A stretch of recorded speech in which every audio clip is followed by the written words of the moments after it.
sambil menikmati gitu kan, sambil mencari jalan, karena ilmu itu kan jalan terus, nggak bisa pasti ini tok, itu nggak bisa.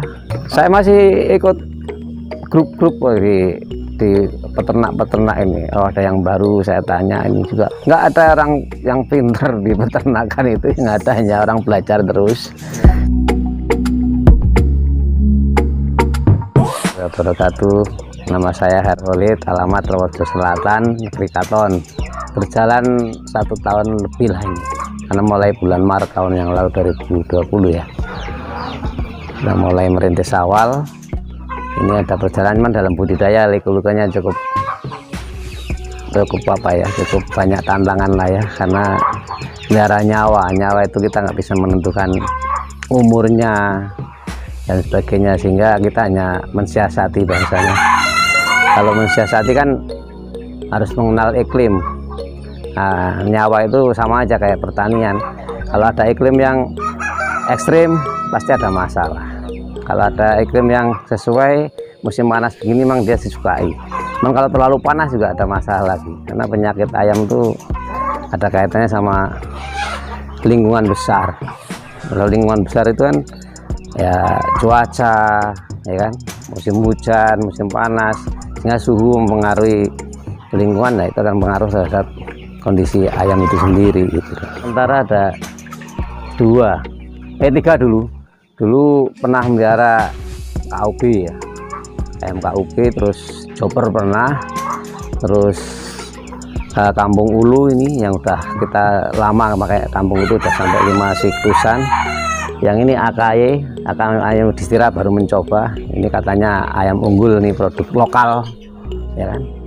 Saya ngambil dari Lampung Timur, ini baru mau coba ini untuk calon indukan. Adakah produk dari yang Bapak ternak sekarang yang diunggulkan sih? Ya, ini pembesaran dari dicoba, kita baru coba dari yang kita ternak ini, kita pilih, baru kita sortir induk yang agak unggul, kita jadikan induk, baru kita tetaskan kayak mesin tetes sendiri untuk membantu mengurangi kos biaya DOC.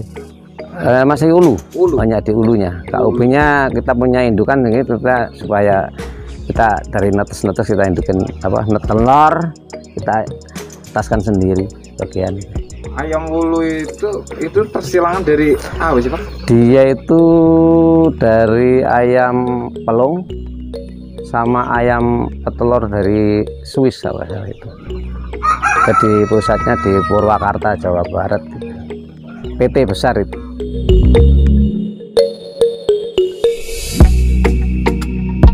Sebenarnya kalau penjalan satu masalah pasar ya. Pasar itu tergantung daya beli masyarakat juga, karena di corona ini kemarin kan kita dampaknya sangat tinggi sekali, karena corona kan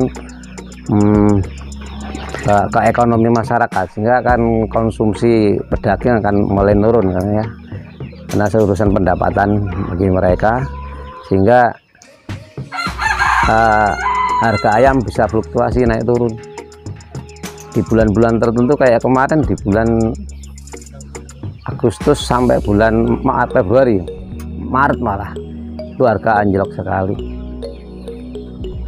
Sudah diterjang masalah harga anjlok, harga pakan naik gila-gilaan karena hubungannya sama material ya, material banyak yang import, sehingga harga pakan, harga daging nggak bisa menutup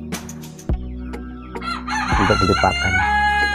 Ya, kemarin saya nyoba pakai fermentasi, terus dedak tambah jagung ya kan, tapi ya setelah umur 30 hari ke atas, bulan pertama kita nggak berani, harus murni pakan pur, karena kan untuk membuat cikal bakalnya tubuh, dagingnya, tulangnya, sebagainya. Kalau sudah mendapat tubuhnya baru penuh bulu, kita ke sana baru pakai pakan alternatif. Kalau sudah ke sana nggak pengaruh. Cuman kalau pakai pur murni ya memang nggak kuat, peternak nggak akan kuat pakai pur murni. Kalau selama itu pakai umurnya pakai di atas 2 bulan, kecuali ayam petelur, ayam potong ya. Ayam potong kan umurnya hanya 20 hari sampai 30 hari dan maksimal. Jadi sangat berpengaruh ya kalau misalkan masa pertumbuhan itu kalau pakai pendamping itu. Iya, nggak bisa. Peternak manapun nggak ada yang berani kalau dia di 30 hari ke bawah pakai pakan pendamping. Baru disiasati di 30 hari ke atas. Untuk resiko kematian sendiri gimana, Pak? Ya makanya cuaca itu sangat menentukan. Ini kemarin saya kan sebelum ini kan habis-habisan. Saya bareng sama si Tony habis-habisan. Dulu Tony pernah habis-habisan, saya masih selamat. Habis itu di bulan Januari, Februari saya hampir 50% saya kena masalah. Terus istirahat 1 bulan. Ini baru mulai ini anggap aja hidup semua. Dari 400 cuma mati 6, itu pun matinya 1 kecepit itu kan. Senot ya kan, pernapasan, terus berak hijau, berak putih, berak kapur, hampir sama ya, hampir sama menyeluruh. Terus kalau ada yang apa ya, kadang-kadang kalau senot sih semuanya sebenarnya semua ke lingkungan setempat, lingkungan kecil lah ya. Penanganan dan penanganan lingkungan. Kadang-kadang kan karena terlalu banyak yang dipegang, di sini ya kurang kepegang. Kalau hari-hari saya tuh memakai vitaminnya Vitacik kalau awal sama Neobro kan gitu. Terus ada saya belikan B kompleks juga agak lebih murah kan gitu, yang bentuk tablet. Saya beli online itu kan. Rutin mingguan ya, Pak? Harian. Gantian terus itu. Selain itu air bakteri kan untuk baunya, ini kan nggak bau ya. Nah, ini biar lingkungannya nggak bau, kandangnya kita pakai bakteri rutin tiap hari, sehari sekali. Itu yang di ember itu kan bakteri. Oh iya, kalau kandang sanitasinya penting, penyemprotan seminggu sekali.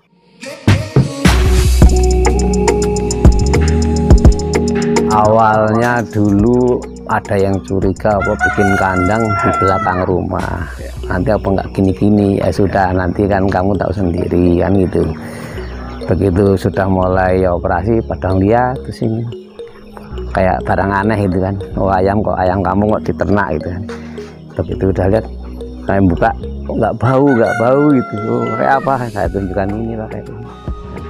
Sapi pun sebenarnya bisa nggak bau sapi ya, kalau kamu mau pakai jenis bakteri tertentu gitu kan. Semua itu kan teknologi gitu. Bisa nggak bau. Urusan bau kan urusan penanganan kan gitu ya. Tapi memang benar-benar nggak bau ini? Iya, bau. Kalau ini kan awalnya padat, satu lokasi kita breeding namanya kan. Habis itu sudah 12 hari kita pisah. Dia diusahakan per meternya itu antara 15 lah, 10 sampai 15 per meter diusahakan segitu, dia agak longgar gitu kan. Karena kan berapapun bisa, teman kan terlalu padat. Ini jangka panjang bukan jangka pendek. Ini 4 kali 3,6 lah ya. Ini satu lokasi, berarti ini kemarin tak isi 500. 3 lokasi tak isi 500. Dengan ukuran ini per lokalnya 4 kali 3,6 kan gitu. Ada 3 lokal, terus sana 12 meter, terus sini 3,6 meter. Ini kemarin tak isi 500. Tapi kalau sudah mulai besar kayak gini, biasanya yang gede tak sortir ke sini. Untuk pembesaran lebih cepat, kita yang besar kita pilih, yang kecil biar agak naik besarnya.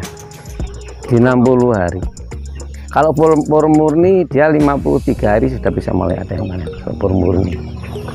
Tadi kalau kita mulai campur-campur ya dimasuk di 60 hari sudah mulai sortir. Bobot 1 kilo mulai kita ambil. Ini masuknya rata-rata ke rumah makan Iya, ke rumah makan. Ya karena kerjasama sama yang ini kawan yang ngambil barang. Untuk sementara ini kita masih bikin sendiri, belum bisa menyediakan lah ya, karena untuk mencukupi kebutuhan sendiri. Saya kan untuk mencukupi ini kebutuhan sendiri berusaha untuk mengurangi kos. Jadi kita dari sini kita sortir jadi indukan telur kita masukkan mesin tetes, kita kembali lagi kita besarkan. Jadi belum bisa untuk memenuhi pasar kan gitu, karena harga bibit sekarang tahu sendiri kan mahal. Masih mau ini untuk sendiri mau diperbesar ya tenaga nggak mampu. Satu menjiwai telaten.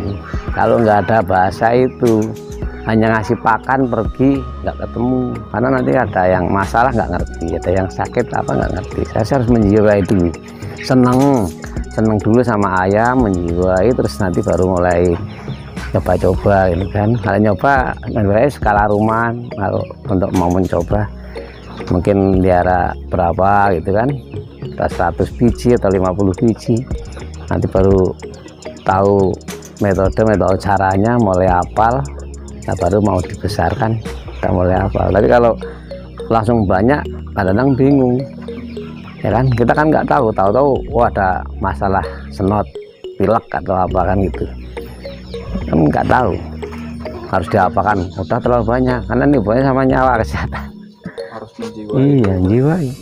Kalau nggak menjiwai ayam tuh nggak bisa, kecuali ayam liar yang kampung biasa itu tebar aja nggak apa-apa. Kalau sudah mulai dikurung lingkungan yang sedikit begini, harus mulai paham, dengerin aja dengan suara yang cekrek, harus tahu mana dicari gitu, nanti kita isolasi. Beda nanam jagung lah ya, tanam jagung di cangkul atau dibajak, dikasih lubang, kasih pupuk, tanam, ada hujan pasti jadi kan gitu. Kalau ini ada hujan malah semakin ada masalah. Lalu dingin kan gitu, penguapan. Iya. Jadi ya hobi aja, seneng aja gitu, seneng sambil menikmati gitu kan, sambil mencari jalan, karena ilmu itu kan jalan terus, nggak bisa pasti ini tok, itu nggak bisa. Saya masih ikut grup-grup di peternak ini. Ada yang baru saya tanya, ini juga nggak ada orang yang pinter di peternakan itu, nggak ada, hanya orang belajar terus ya, sama kok ya. Terima kasih kawan-kawan semua, mudah-mudahan menjadi motivasi untuk kawan semua kita budidaya peternak ayam ini, sehingga nanti kalau ada yang ingin mencoba dari pemula ya kan, lebih baik dari skala kecil dulu, bukan langsung banyak, karena kalau skala kecil kita bisa belajar dari awal, bisa tanya kanan kiri kawan yang sudah lebih senior dulu kan gitu.